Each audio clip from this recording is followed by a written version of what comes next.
Զարուհի Բաթոյան։ Շնորհակալ եմ, կառավարության հարգելի անդամներ, մեծարգո պարոն վարչապետ, վերջերս դուք արժանացել եք Զայեդ մարդկային եղբայրության 2026 մրցանակին, ին նշանավորում են Հայաստանի և Ադրբեջանի միջև խաղաղության հաստատման, նաև ԱՄՆ նախագահի կողմից, Դոնալդ Թրամփի կողմից հրավեր եք ստացել նաև խաղաղության խորհրդին որպես հիմնադիր անդամ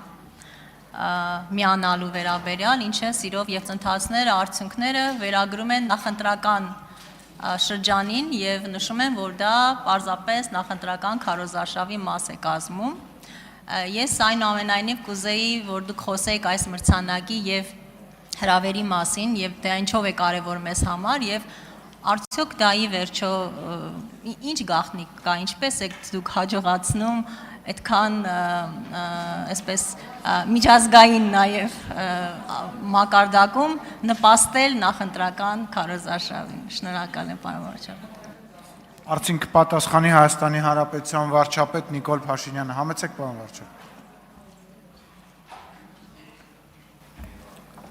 Շնորհակալ եմ Տիկին Բաթոյան հարցի համար, նախ նկատեմ, որ Հայաստանի Հանրապետության քաղաքացի չհանդիսացող անձինք իրավունք չունեն մասնակցել Հայաստանում նախընտրական կառավարության և ընդհանրապես քաղաքական կյանքին։ Եվ հետևաբար այն, ինչ դուք նկարագրում եք, մեր միջազգային հարաբերությունների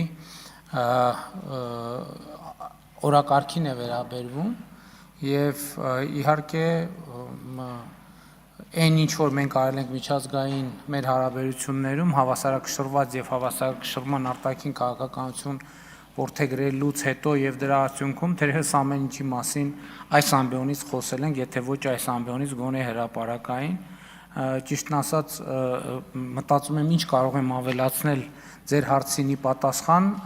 անկեղծ եթե ասեմ, որևէ բան չեմ կարող ավելացնել, քան այն ինչ որ նախկինում ասել եմ այս ամբիոնից կամ ասել եմ հրապարակային, ինչ վերաբերվում է Զայեդ մրցանակին, մարդկային եղբայրության մրցանակին, ես մի օր զանգ եմ ստացել եւ ինձ դրա մասին հայտնել են, տեղեկացրել են, ես էլ շնորհակալությամբ ընդունել եմ եւ հիմնադրամի եւ մրցանակաբաշխության մասին գիտեի նախկինում մրցանակի հետ կապված լուսաբանումներից, գիտեմ, որ հիմնադրվել է 2019 թվականին կաթոլիկ աշխարհի եւ իսլամական աշխարհի առաջնորդների կամ կներեք մեծ իմամի կողմից, որի հետ Եգիպտոսում ես հանդիպելու առիթ ունեցել եմ, իդեպ Վատիկանում էլ երջանկահիշատակ Ֆրանցիսկոս Պապի հետ հանդիպելու առիթ ունեցել, հեղինակավոր մրցանակ է, այս տարի, եթե չեմ սխալվում, 3 մրցանակակիր կա, մրցանակակիրներից մեկը ես եմ, մյուսը Ադրբեջանի նախագահն է եւ մի Աղվանստանում կանանց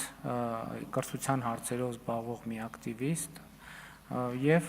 պատրաստվում ենք մեկնել եւ մասնակցել մրցանակաբաշխությանը եւ շատ շնորհակալ եմ այդ որոշման համար, ինձ համար մեծ պատիվ է արժանանալ նման մրցանակի եւ ինչպես ասել եմ, ես համարում եմ, որ այն պատճառները, որոնք կամ արդյունքները, որոնք ընկած են այդ մրցանակաբաշխության որոշման հիմքում, իհարկե դա թիմային աշխատանքի արդյունք է, կառավարության, խորհրդարանական մեծամասնության եւ իհարկե ամենակարևորը մեր ժողովրդի Հայաստանի Հանրապետության քաղաքացիների, որովհետեւ առանց նրանց աջակցության եւ առանց նրանց վստահության եւ առանց նրանց հաստատման այս ամենը հնարավոր չէր լինի իրականացնել։ Հավանիչ տեսանյութը եւ բաժանորդագրվիչ նորությունները բաց չթողնելու համար